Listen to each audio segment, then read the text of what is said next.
What's going on, everybody? This is JT Corsos and Bullies. I'm coming at y'all with an update about parvovirus. My puppy was diagnosed with the parvovirus, and I want to help those of y'all in YouTube world to keep your dog alive and survive parvovirus. All right, so for those of y'all that do know what parvovirus is, it's something that is deadly. A lot of dogs, puppies, they die from parvovirus. Parvo, it attacks the intestine, and it works by basically making the dog shed the lining of their stomach. They do not want to eat. They do not want to drink. They have diarrhea. The diarrhea, in conjunction with not wanting to drink, it allows the dog to become dehydrated very, very easily. In my case, I had a dog that did not eat or drink from Thursday to Thursday. 1 week, no food, no water. All right. So in order to keep your puppy or your dog alive, there are certain things that you need to do as an owner, and I will be letting you know what you need to do. All right. The first thing is you'll identify that your dog is not acting normal, probably not eating, not drinking, maybe vomiting the food, or is looking lethargic, not having the same energy level as it did before. So the first thing what you want to do is take that puppy or dog to the vet and have them diagnosed. It may be worms, it may be parvo, it may be coccidia, but whatever the case is, you want to find out. All right. When you find out that your dog has parvo, what you want to do is listen to the vet and understand what is going on, because they'll have a lot of information, way more information than I could give you in this video, possibly. But what you want to do is you want to make sure that you make the right decision. The vet will tell you that they can take that puppy in and they can treat the puppy. For me, I think it was about $600, and I was like, I am not about to spend $600 to keep this puppy alive, because I know that I can get this puppy through this parvovirus. Right? So at the vet, prior to me leaving, I got antibiotics and just antibiotics. Now I know I need hydration as well. So I need antibiotics and hydration. So the first thing that you want to do prior to leaving the vet is you want to get antibiotics and you want to get hydration. Hydration that you can get from the vet in the form of a LRS bag. That's a lactated Ringer's injection USP.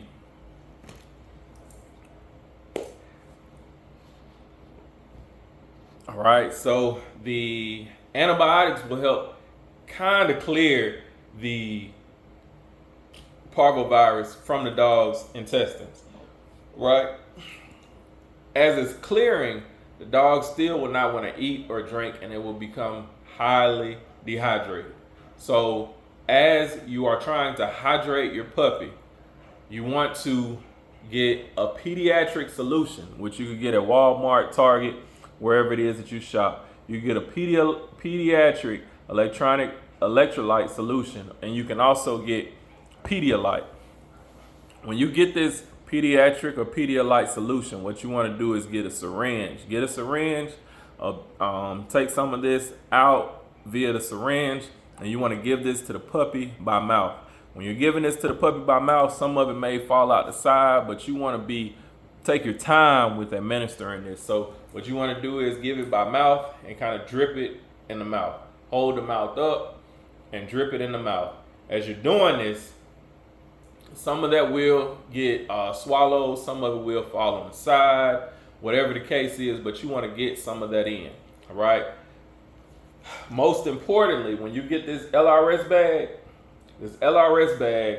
has this that needs to be punctured into the LRS bag. When you puncture this into the LRS bag, it will fill this tube-like thing, and from there, you want to roll this down. When you roll this down, it'll go all the way through this tube, and this is a long tube. It'll go all the way through this tube, and it'll come out this end. When it comes out this end, what you want to do is make sure that you allow this to flow through and push all the air through, because you don't want your puppy to get any of this air in his body. All right. So this will be given subcutaneously. So subcutaneously under the skin.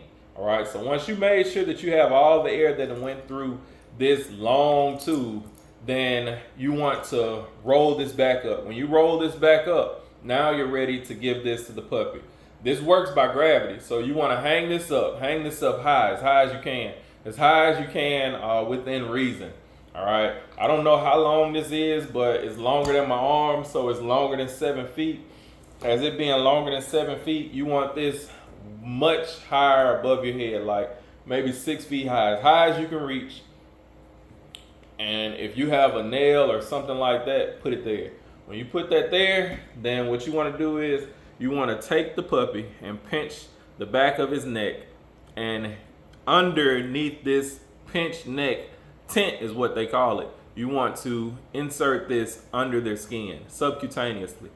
As this goes under their skin, let's just say if this is the tent, you put it through there. You don't want it to come out the other side. You want it to go through and stop.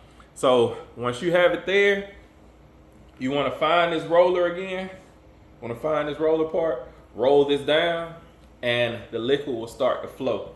As it's flowing, you want to make sure the puppy is not running away and things of that nature. This will be up high. You want to be able to see this going from possibly 1, and it'll be a slow drip. It may take 5 minutes, may take 10 minutes.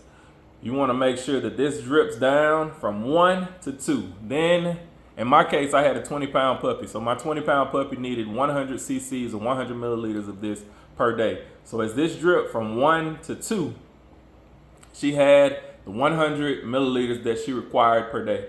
When that was done, now I keep the puppy still and I roll this back up. When I roll this back up, now I'm able to pull this out. I put my finger there where this needle was in, so I slide this out, put my finger right there on top of it, and I hold it for maybe 5, 10, 15, 25, 35 seconds to allow for basically that little hole or whatever to close up and not have that fluid dripping back out. When that part was done, now I put my LRS bag back up, and the next time I use this, I change out this needle because I don't want to have a contamination. So I don't want any bacteria that's on here from when I pulled it out, pushed it in, to be on this needle. So I change this out every time. So that covered our hydration. We hydrate by mouth, we hydrate subcutaneously. Another thing that we want to do is we want to make sure we give those antibiotics.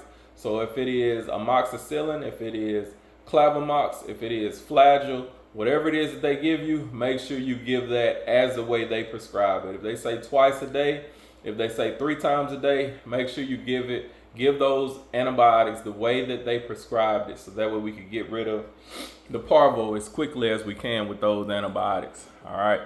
So another thing that I gave to my puppy while she had the parvo was this anti-diarrheal medicine. This anti-diarrheal medicine, it helped the puppy to not have diarrhea as bad, because diarrhea is going to dehydrate the puppy. So as much fluids as I'm putting into her, I don't want to counteract that by having diarrhea and losing fluids. So this diarrhea was actually diarrhea with, it could be blood, and that's something that we want to prevent. So give this to prevent the diarrhea.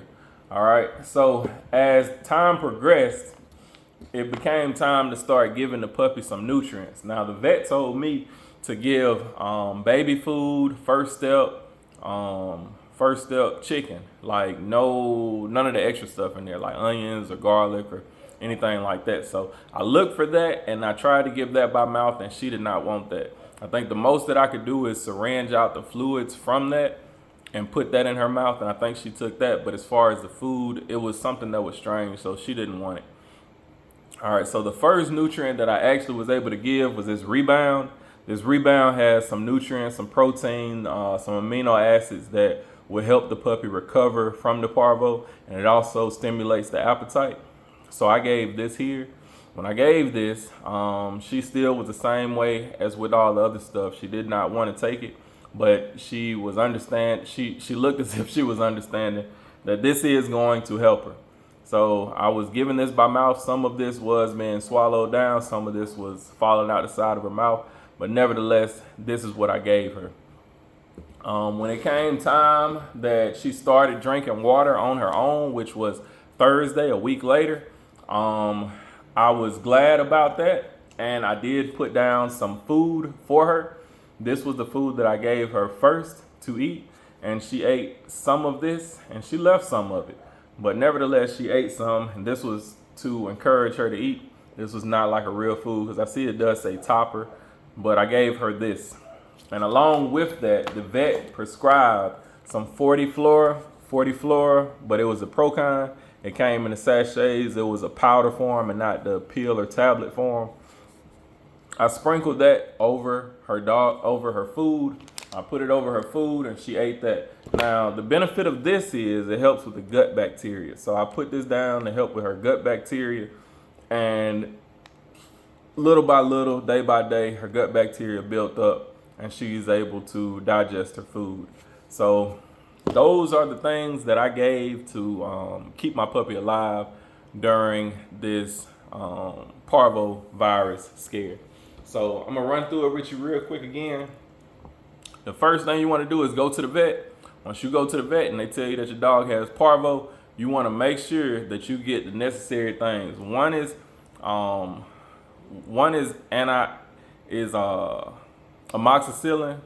or clavamox. The next thing you want to do is get hydration in the form of a LRS bag. You also want to have a pediatric solution that you can give by mouth. And then as your puppy is coming around, you want to, before it's coming around, you want to make sure that you're giving this anti-diarrheal medicine. As your puppy is coming around, you want to give it this rebound to get some vital nutrients in.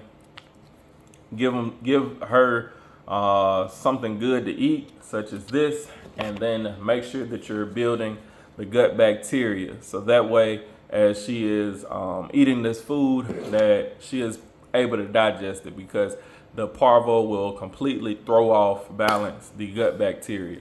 All right, so those are the things that I did for my dog. She was 20 pounds. She probably lost about 5 pounds, and now she is bouncing back. Today I actually gave her about 3 cups of food, and she killed it. She took all of that food down. So hoping that that 6-month-old puppy fully recovers, and then she catches up with her sisters, because she lost some weight, some size, some muscle mass. All right. So if you have any questions, you can drop them below in the comments. If you have any suggestions, let me know below. Thank y'all.